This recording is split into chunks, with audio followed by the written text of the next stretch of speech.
All righty. Good morning, guys. We are going to get going as people start to join, and I'm going to go over our agent etiquette tip of the day. This was suggested by one of our managers, Jennifer Edwards, and I think it's such a good one, especially for the timing in this marketplace when we're one of many offers, usually when we submit one.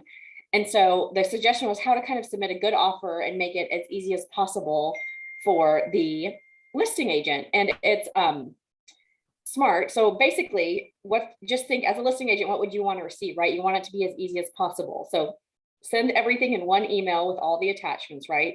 Don't send the offer in one email and the seller's disclosure and the financing addendum all in different emails. Like wait until you have all of the attachments and put them in one email and then send it together.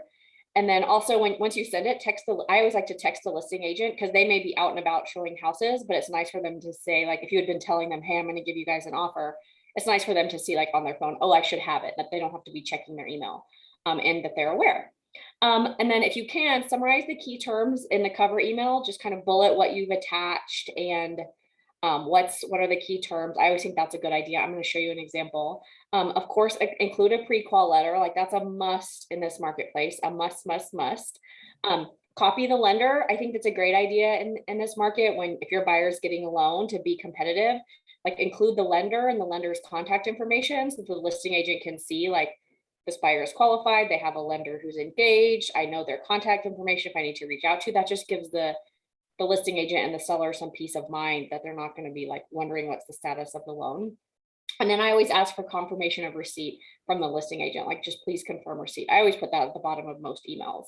So this is not like rocket science, but it's just a good idea of the way you're indicating to the seller and the listing agent from the get-go, like I'm going to be good to work with. I communicate well. I'm making it as easy as possible for you. I'm very clear about what's going on. Just make it really easy, right? I'm sure you guys are already doing this. This is a little bit common sense, but just helps you to kind of see it. So here's an example. Let me find my next slide. This is one that, okay, this is a little unique scenario because we were the sellers and we were sharing with our buyers, but this is what it should kind of look like. It's like, hello to the people attached to the docs, and here's what they are. And then a little summary of what is included. So that's just very clear to them and everything's in one place, right? So that's the way to do it. Any questions about that? Can't see yes, so speak up if you do. And then here's another one. This is a deal we did. I did a while ago, and we submitted an offer originally, and then we went back and forth, and then we did a new clean offer with all the terms we had agreed on. And you can see I said, here's the revised offer. It's got all the pieces, and then I clarified like what were the changes that I made, right? Just pretty straightforward. So this is not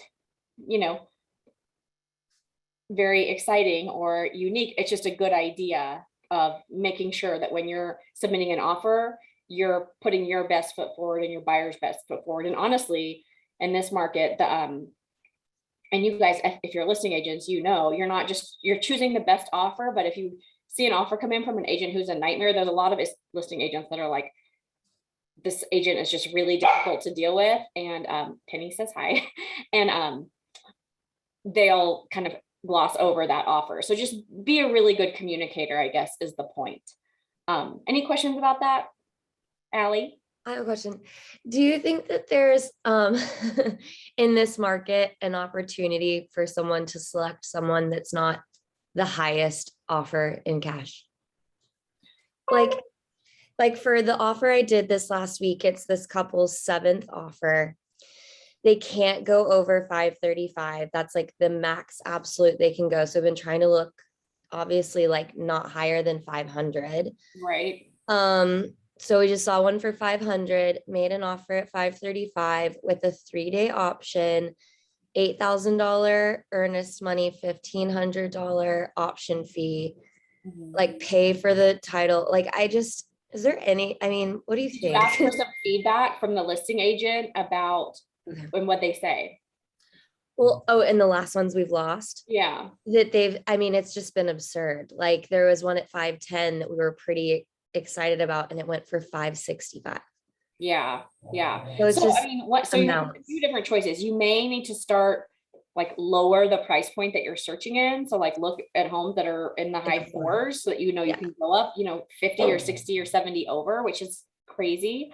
Ugh, Some agents, and there's different schools of thought about this. Some agents like to have their buyers write a letter about like who we are and why we want, and maybe tug at the heartstrings a little bit.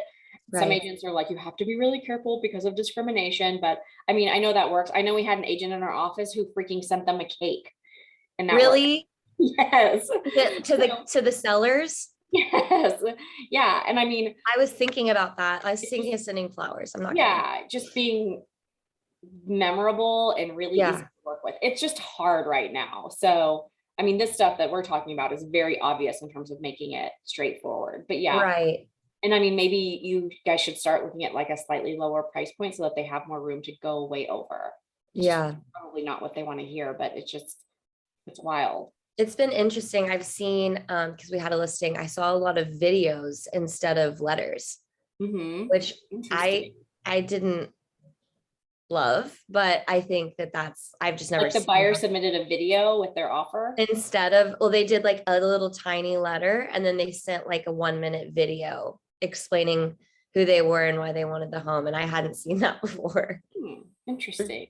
Good morning. Hey, this is Wayne Noble. Just a little feedback, and I found this very interesting. We had some neighbors who've lived in a place for about 25 years who just sold it to a young couple, and they did not take the highest offer because their broker had the couple who wanted to buy it write a little note about themselves and their children and how much they wanted to buy a home in the neighborhood so that they could raise their family in this area.